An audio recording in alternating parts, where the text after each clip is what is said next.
otu a ka esi wee na-agwa Mathias were nwa ya na-akpọ ndị mmadụ iyi, were nwa ya na-akpọ ndị mmadụ aha. Mathias ajụ enwudogo ya na ụnụ na-eme vidio onwe ihe o mere aka ya dị ọcha. Biko ndị be anyị gekene this video mere masara Ijele Speaks Chukwuka of Egbu. Gekene this video. Hello, my wonderful people. My attention has been drawn to a particular guy called Chukwuka, known as Ijele. Ijele Speaks. In one of his page by Dabias, the king of the game. My attention has been drawn to his consistent attack on my personality. At least for the second time, this is the second time he picked my picture, tagged it to one other guy, and was trying to tell the world how I was disgraced. And what happened was that I featured in one of the video of a particular guy, Dibia somebody, Ugonna. I featured in his video. So a lady started insulting me, men of God who are this, and I just withdrew from that particular because I have my own opinion. My opinion was that Ndi Igbo ana-emegbu ha emegbu in Nigeria. They got angry with me that Ndi Igbo na has politics, blah blah. So well, only other will rightly believe. Another he also way friends against me, but now a member of my church when in Nigeria. Dear, I'm a witness. This problem, none they can be the even that man, that community began a war. Guy, when a community about Ian or Haji, go and make inquiry. That particular time, the bishop of that particular area reported the matter to the police. The police are where. Now, have Bill and other they see from Abuja. Say, don't do anything. Because the only way to solve the problem, I'm going now. Now, the community should attack back in the Fulani so that they can come for peace. Now, when I have about the Fulani, I send that over from Abuja. One here, we only police respond to the bishop when he intervene. They bring one of our members and the community, Chupushahana community. So, I'm not a stranger to him, the Fulani name. So I came on that live, was explaining, said the Fulani, the woman had him attack. One woman there, Oya Yoruba, Bawami, caught one day, man of God. I just withdrew from that live broadcast. The next thing, Ijele made a post, how I was disgraced, dismantled. No problem, I was disgraced and dismantled, but please remove my picture from this your post. Which he said he was not going to remove until Ugonna pleaded with him. See, I opened my picture. He removed it. Now, I don't picture yesterday, Mathias update on Mathias yesterday.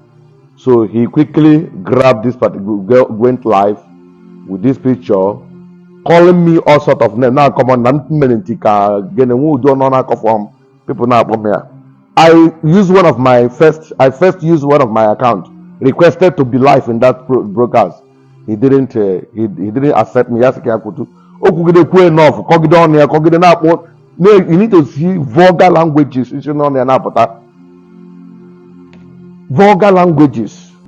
May use my main account, Jovika TV. Requested to you. He did on top of the mono. My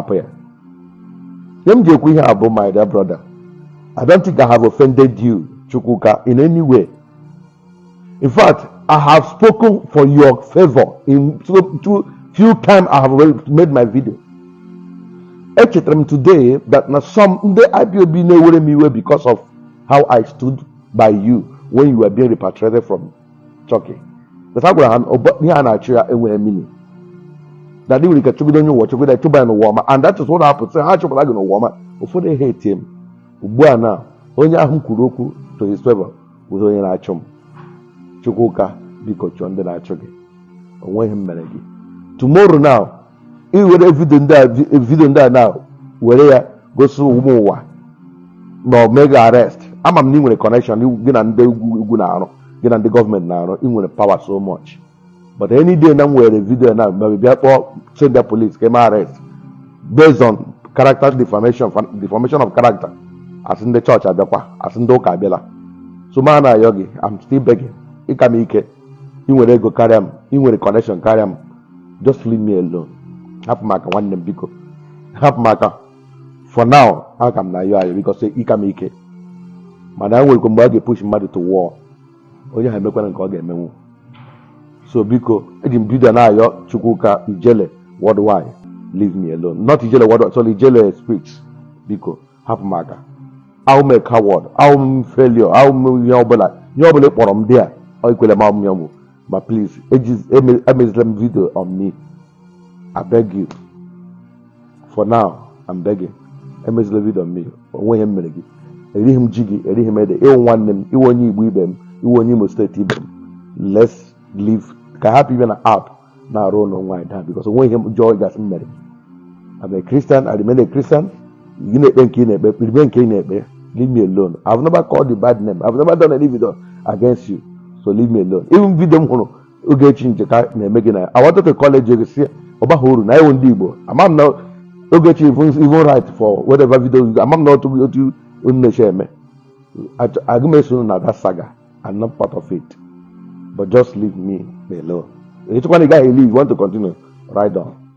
I wish you well. Thank you. Please help me share this video to him. Goruyaka. Say I'm here.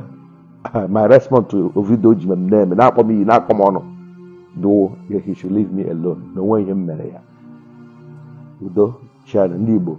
Kaibono. Emesiano. It's Jovika TV in all social media handles, Facebook, Instagram, and Twitter. It's Jovika TV. YouTube. Subscribe and get all notifications.